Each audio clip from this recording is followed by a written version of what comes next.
Hello everybody, it's your friendly neighborhood farmer, Free Range Care, and the end of August means that it's time for the Minnesota State Fair, also known as the Great Minnesota Get Together. It lasts for about 10 days. I spent 2 days at the fair. I'm gonna break it up into 2 videos to kind of go over what I ate, what I liked, and what I think could have been improved.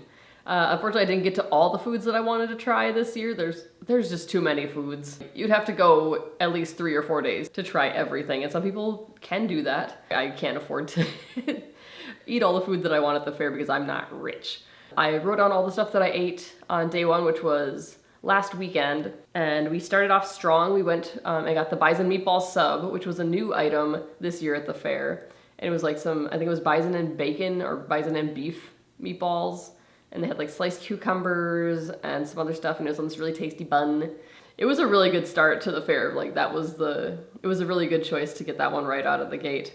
At the same booth, we were also able to get, they called it a banana s'more, but it was more like, kind of like a banana bread that had marshmallow and chocolate in it, which was also very, very good. Next up, we went to O'Gara's, which we'd been in previous years. They'd had Reuben Bites previously, and they still do.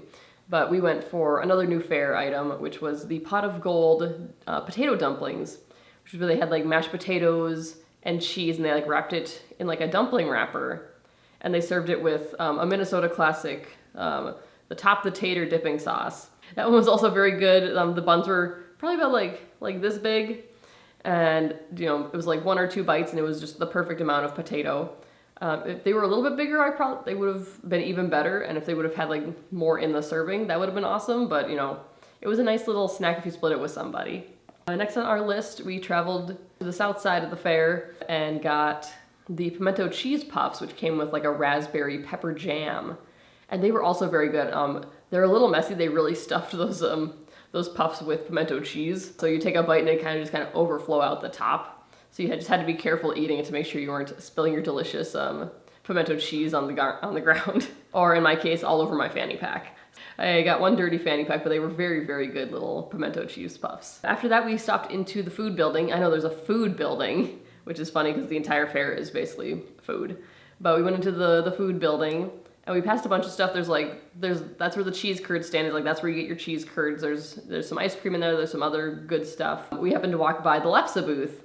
I can't not get lefse. Like that's part of my Norwegian heritage. Is like lefse is a big part of my dessert life. So I got the lefse with the brown sugar.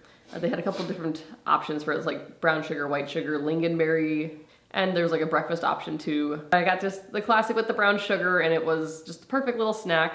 I commented to my husband that I would have rolled the lefse thinner myself, but when you have to, you know, mass produce stuff for the fair, you kind of just gotta get your stuff out there and get it going.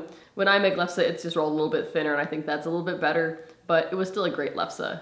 I will 100% do it again next time. After that, we traveled over to Rick's Pizza. They are famous for the pickle pizza, which, as you can imagine, is a pizza slice with pickles all over it. Surprisingly, it wasn't too pickly. There's definitely, you know, obviously the pickle slices on the pizza, and there was like some dill in the sauce. The pizza was really nice and thin, and the dough was really nice and like, I don't want chewy to sound like a bad word, but it was like a nice soft pizza crust, and it really was just a really good slice of pizza.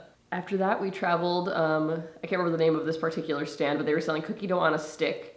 One of their new items for the fair was like a birthday cake cookie dough dipped in like a white chocolate and like covered in sprinkles, and I wasn't feeling that. That was gonna be a little too much for me, leaning toward the end of my visit that day. So I got the Monster cookie dough, and it comes with like three little cookie doughs all on a stick, because it's you know, if you don't eat something on a stick at the state fair, you're not doing it right. That was very good. I kind of wish I would have tried the chocolate chip as well. In the Monster cookie one, there was like just peanuts in there, not just like peanut butter. Like biting into a cold peanut was not an enjoyable texture for me, but otherwise it tasted very good. It was very rich, and I was kind of reaching the limits of my stomach when we got there. After that, it was a hot day. We've been walking around, and I saw a shaved ice stand. I was like, I should probably just go get some shaved ice. Cool down a little bit. They shaved the ice right in front of you.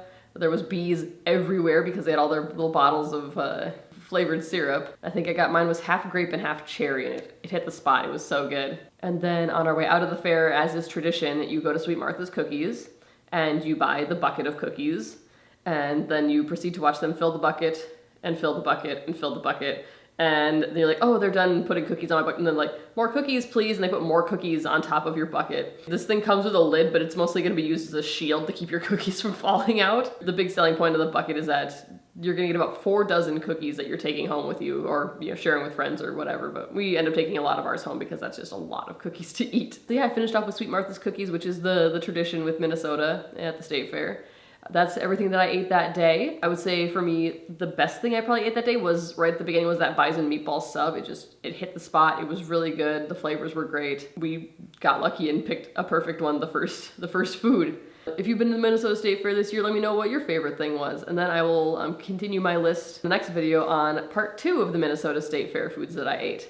All right, bye-bye.